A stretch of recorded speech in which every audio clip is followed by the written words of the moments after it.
I'm glad you're here at Beyond 60 Stories, where every life has a story to tell.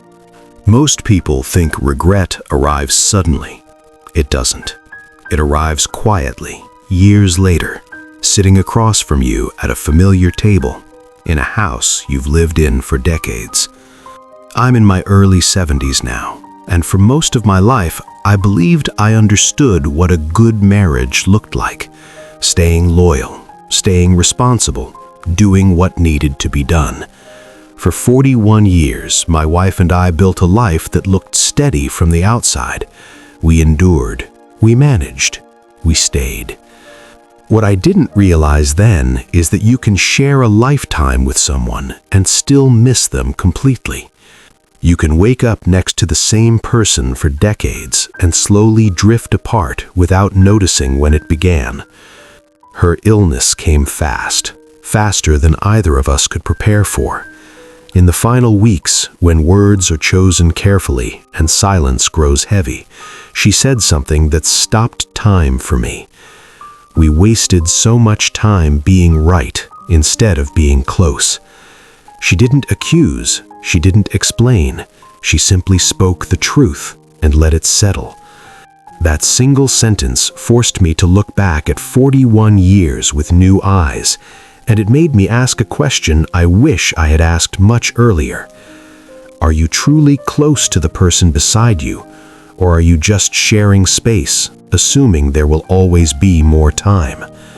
If stories like this resonate with you, this is the kind of quiet reflection we share here at Beyond 60 Stories, where life is spoken about honestly, without noise or judgment. Now let's begin by looking at something many of us believe in, the idea of a good marriage, and the illusion that often hides inside it. The illusion of a good marriage. Life, as it looked from the outside, followed a rhythm many people my age will recognize without effort. Mornings began with coffee poured into the same mugs. Evenings ended with the television murmuring in the background, and weekends blended into a familiar pattern of errands, yard work, and quiet rest. Nothing was broken, nothing was dramatic, and nothing seemed urgent enough to question. For more than 40 decades, the marriage felt stable in the way American stability is often defined. No affairs, no shouting matches that spilled into the street, no sudden disappearances or reckless decisions. Bills were paid on time, responsibilities were met, and promises, at least the obvious ones, were kept. From the perspective of friends, neighbors, and family, this was what success looked like. A long marriage meant a good marriage, and a good marriage meant you stayed. I believed that deeply. I believed that showing up every day, earning a living, and remaining faithful was proof enough of love. In my mind, commitment was measured by endurance, not by attention. As long as I didn't walk away or cause harm, I felt I was doing my part. Many people my age were raised with the same understanding, shaped by a generation that valued duty, restraint, and quiet sacrifice over emotional expression. Over time, that sense of responsibility became comfortable, and comfort slowly became a kind of autopilot. Conversations stayed practical, revolving around schedules, appointments, and household needs. Affection turned predictable, less something chosen and more something assumed. Nothing felt wrong enough to fix, so nothing was examined closely. Days passed smoothly, and that smoothness was mistaken for closeness. The danger of a marriage like this is not cruelty or neglect in the obvious sense. The danger is the absence of movement. When a relationship stops growing, it doesn't announce its decline. It simply settles into stillness. That stillness can feel peaceful for years, even decades, especially when life is busy and distractions are plentiful. Work, children, obligations, and later on, health concerns quietly take priority. Many couples over 60 will recognize this pattern because it mirrors the way life unfolded for so many of us. We were taught to push through tiredness, to postpone pleasure, and to believe that togetherness would naturally take care of itself once the hard work was done. Love was something you protected by being careful, not something you nurtured by staying curious. Gradually, the marriage became less about sharing inner worlds and more about sharing space. We occupied the same rooms, followed the same routines, and slept in the same bed, but we rarely stepped into each other's emotional lives. It wasn't intentional distance, and it certainly wasn't hostility. It was the quiet belief that nothing needed attention because nothing was actively falling apart. What I understand now is that not harming is not the same as doing good. Avoiding mistakes does not automatically create a connection. A marriage can remain intact while intimacy slowly fades, and that fading often goes unnoticed because it doesn't disrupt daily life. Everything continues to function, and functioning becomes the standard by which love is measured. This illusion is comforting, especially in later years, because it allows people to believe they are safe from conflict, safe from regret, safe from difficult conversations that feel exhausting after a long day. Yet safety without engagement slowly turns into emotional distance, and distance, when left unnamed, grows quietly stronger. The hardest part to accept is how reasonable all of this feels while it's happening. At no point did it seem irresponsible or unkind to keep things the way they were. It felt practical, even mature. Only much later does the question arise, usually when time feels suddenly limited, whether staying steady was mistaken for staying close. That realization doesn't arrive as an accusation. It arrives as a quiet discomfort, a sense that something essential was left unattended, not because of malice, but because the illusion of a good marriage was never challenged. The small moments that were ignored. Daily life revealed itself through small invitations that never sounded important at the time. A flyer left on the kitchen counter for a pottery class at the community center stayed there for weeks before being thrown away. An offhand mention of a local dance night was met with a tired smile and a promise to think about it later. A travel brochure, folded carefully and placed near the armchair, waited quietly until the edges curled. None of these moments felt serious enough to matter. Each one came wrapped in reasonable excuses that felt familiar and responsible. Long workdays left little energy. Bodies felt older and slower. Weekends became precious for rest rather than novelty. The phrase that repeated itself without much thought was always the same, spoken gently and without conflict. Too tired, too busy, maybe later. Over time, those words formed a pattern, even though no one named it as such. Later became a holding place where shared dreams quietly waited, assumed to be patient. The comfort of routine made it easy to believe there would always be another season, another chance, another stretch of time when energy and curiosity would return on their own. From the outside, nothing looked broken. Inside the house, silence often felt calm rather than tense. Meals were shared, responsibilities divided, and evenings passed without arguments. Yet beneath that calm lived a subtle loneliness that had no obvious language.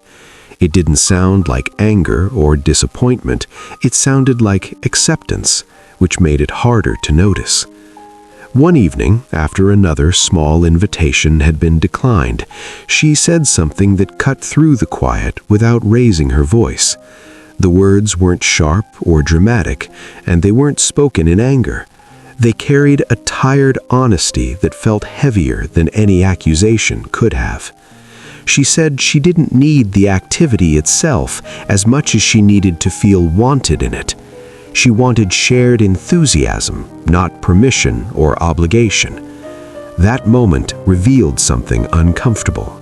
The issue was never about pottery, dancing, or travel. The issue was about presence. Saying no repeatedly, even kindly, sent a message that comfort mattered more than connection.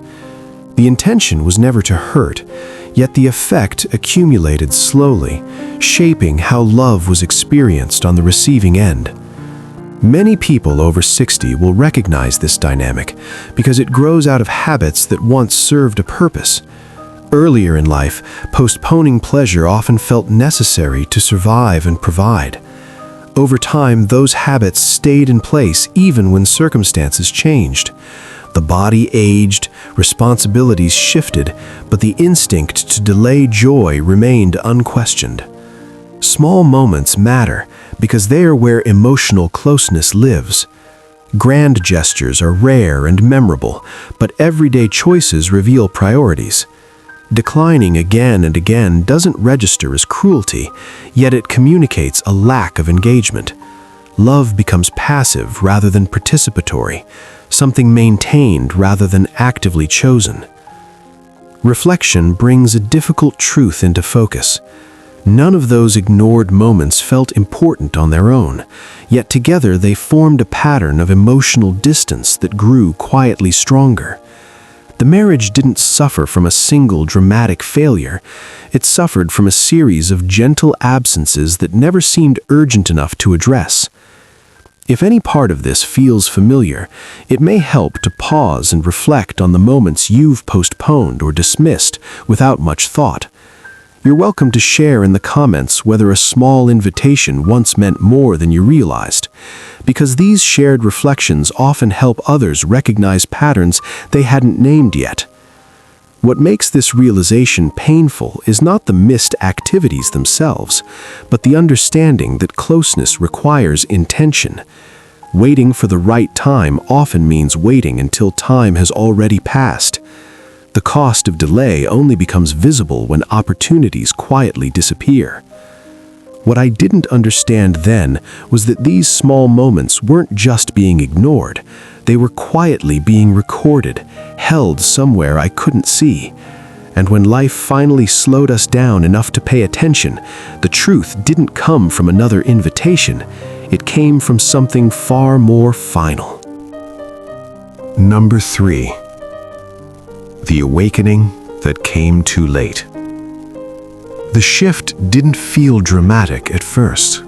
It arrived quietly, disguised as appointments, test results, and conversations spoken in careful tones. Days began to revolve around schedules that had nothing to do with work or leisure anymore. Time slowed in unfamiliar ways, and suddenly the future stopped stretching forward and began folding inward. Conversations changed once routine was stripped away. Sitting together in waiting rooms and quiet bedrooms created a closeness that hadn't existed in years. Not because love had suddenly appeared, but because distractions had disappeared. Without the usual places to hide, words started to surface that had waited patiently for decades. Questions replaced habits, and listening replaced efficiency. During that period, I discovered a small notebook tucked away in a drawer. It wasn't hidden deliberately, just placed somewhere private. The pages weren't dramatic or angry. They were gentle, observant, and painfully honest. She had written about feeling invisible at times, not unloved, but unseen. She wrote about wanting to feel chosen again, not taken for granted, and about loving deeply while quietly shrinking inside the relationship. Reading those pages felt like meeting someone I thought I knew, only to realize how much of her inner world I had never entered. The loneliness she described wasn't caused by cruelty or neglect. It was born from absence of curiosity, absence of shared excitement, absence of emotional presence. That absence had grown slowly enough to feel normal. The realization settled in with a weight I still carry. I had been physically present throughout our life together. I came home, shared meals, and stayed committed, yet engagement is something entirely different. Engagement requires intention, responsiveness, and a willingness to be affected by another person's inner life. In that moment, the truth became impossible to ignore. I was present, but not engaged. That understanding brought a different kind of grief, one that doesn't end with loss, but continues through memory. Grief for conversations never had, interests never shared, and chances never taken.